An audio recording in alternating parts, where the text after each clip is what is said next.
Bonjour à tous, bienvenue sur Psychobrio. Donc cette vidéo, c'est la troisième partie sur la triade sombre. On a vu que la triade sombre comprend le machiavélisme, la psychopathie et il comprend aussi le narcissisme. Donc on a parlé de la psychopathie, du machiavélisme. Cette fois-ci, on va parler du narcissisme en regard avec la triade sombre. Donc avant de commencer, n'oubliez pas de vous abonner et aussi d'appuyer sur la cloche de notification. Comme ça, vous serez prévenu à chaque fois que je téléchargerai une nouvelle vidéo. Merci. Donc, qu'est-ce que le trouble de la personnalité narcissique?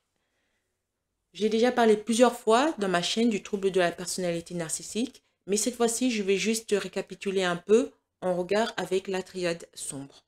Parce que le trouble de la personnalité narcissique fait partie de cette triade. Donc, le trouble de la personnalité narcissique, que je vais aussi appeler le TPN, est l'un des 10 troubles de la personnalité reconnus dans la 5e édition du manuel diagnostique et statistique des troubles mentaux.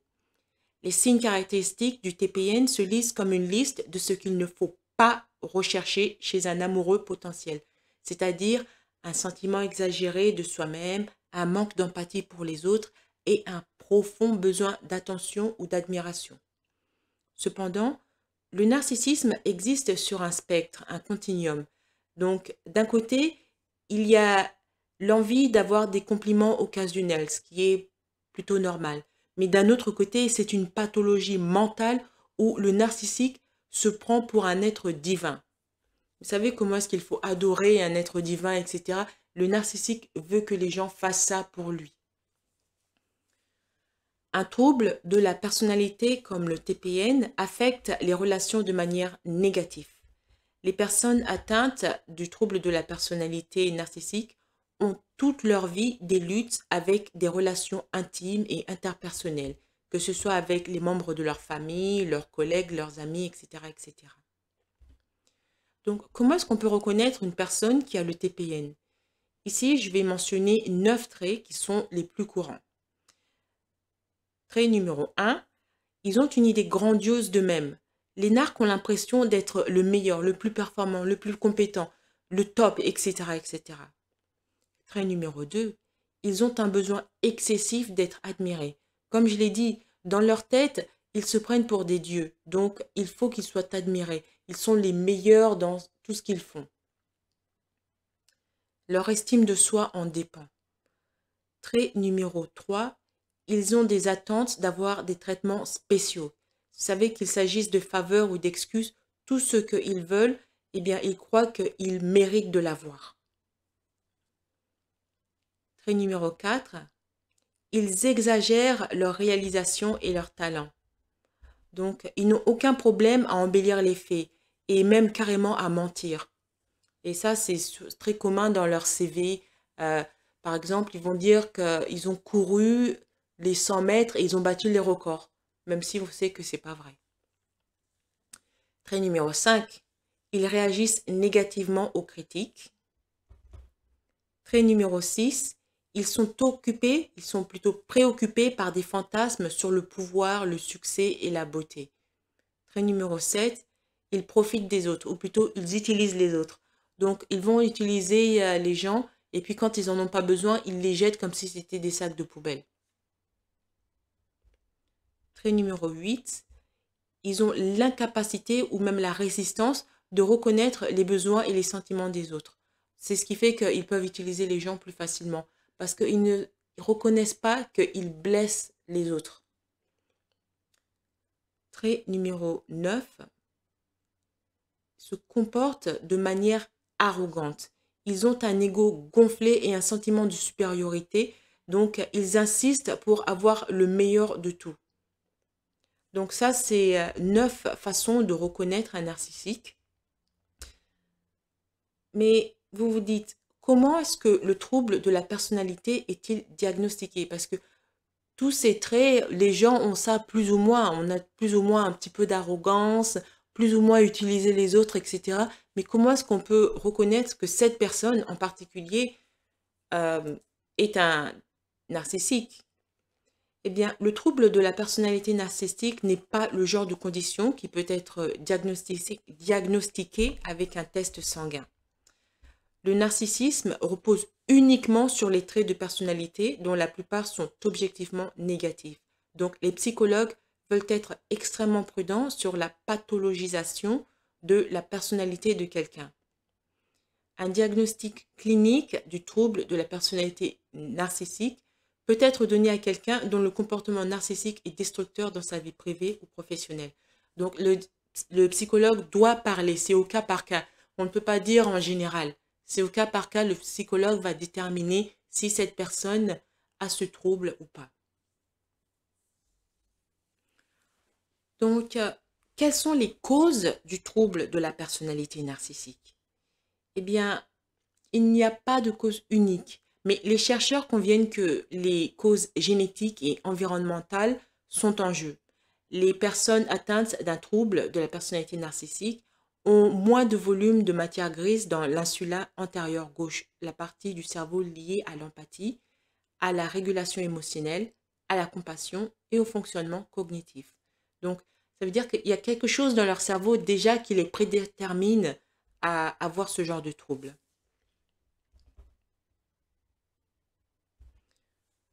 Par définition, les troubles de la personnalité se développent au fil du temps et à travers les expériences de l'enfance, la génétique et l'environnement.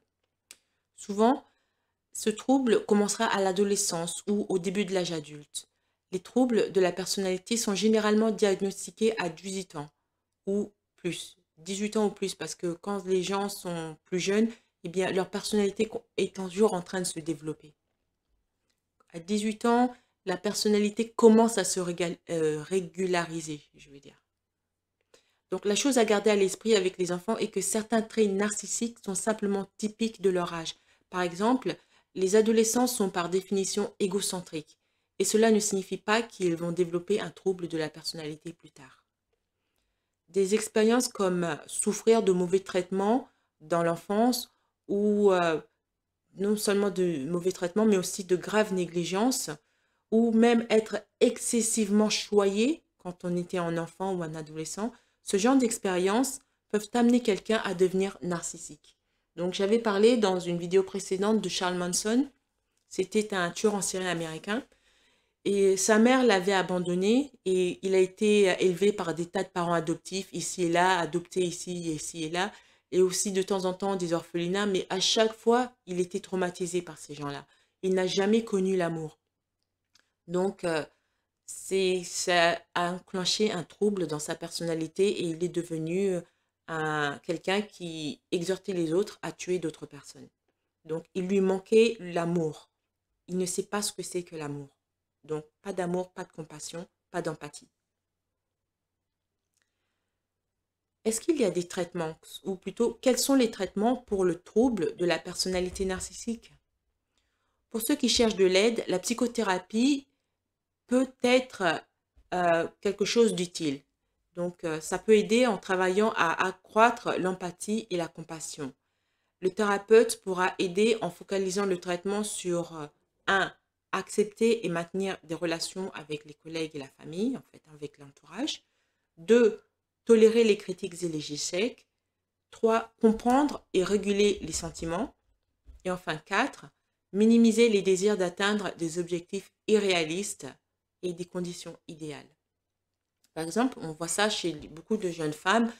Un homme s'est intéressé à elle et il demande à la jeune femme, est-ce que tu veux m'épouser? Et la jeune femme dit non, t'es pas assez bien pour moi. Pourquoi? Parce qu'elle a 24 ans, elle est très jolie et elle pense que les hommes de valeur, en fait, on peut les cueillir sur les arbres. Imaginez qu'un homme qui est un homme de valeur, hein, il a un très bon boulot, en plus il est très gentil, etc. Il est intéressé par cette jeune femme, mais cette jeune femme, c'est non. Et puis, un autre homme arrive et là, la jeune femme, c'est non. Il y a 10 hommes comme ça qui déballent dans sa vie, qui sont des gens très bien, très bon boulot, très bon caractère. Ils demandent à cette jeune femme de l'épouser. À chaque fois, la jeune femme fait non, non, non, vous n'êtes pas assez bien pour moi. L'un est docteur, un autre est ingénieur, un autre est, je ne sais pas moi, un très bon professeur à l'université. Ils ont tous de très, très bons boulots. et la jeune femme dit que ces gens ne sont pas assez bien pour elle. Et ce genre de femme, elle se retrouve à 35, 40, 50 ans, elles ne sont jamais mariées. Elles rentrent dans une maison vide, ou plutôt un appartement vide tous les soirs. Et plus tard, plus on est vieux, moins on a de chances d'avoir ce genre d'homme, plus on est vieux, on va dire, moins on a de chances d'avoir ce genre d'homme qui nous court après. Donc, un thérapeute va aider à minimiser les désirs d'atteindre des objectifs irréalistes ou des conditions idéales. En raison même de la nature du trouble de la personnalité narcissique, la plupart des personnes qui sont atteintes sont réticentes à admettre qu'elles ont un problème et encore plus réticentes à demander de l'aide. Même lorsque ces gens le font, le trouble de la personnalité narcissique peut être difficile à traiter. Mais cela ne signifie pas qu'il n'y a pas d'espoir ou que les changements ne sont pas possibles. Par exemple, les stabilisateurs d'humeur, les antidépresseurs et les antipsychotiques sont parfois prescrits dans des cas très graves, si le trouble de la personnalité coexiste avec un autre trouble. Cependant, dans la plupart des cas, la psychothérapie est la principale forme de traitement, c'est-à-dire juste parler au thérapeute. Donc, en travaillant avec un thérapeute qualifié, quelqu'un qui a atteint de ce trouble peut apprendre à accepter la responsabilité de ses actes, à développer un meilleur sens des proportions et à établir des relations plus saines avec les autres.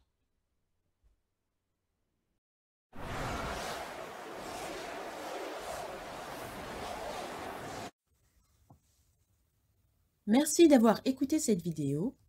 Avant de partir, n'oubliez pas de vous abonner et de partager cette vidéo en ligne. Il y a sûrement quelqu'un que vous connaissez qui a besoin d'en savoir plus sur ce qu'il en est réellement des narcissiques et des problèmes de santé mentale. Si vous aussi, vous voulez me demander de développer un sujet sur les relations psychologiques qui vous intéressent, vous pouvez me contacter par le moyen de mon compte Buy Me a Coffee. Le lien est en bas. Merci et à bientôt.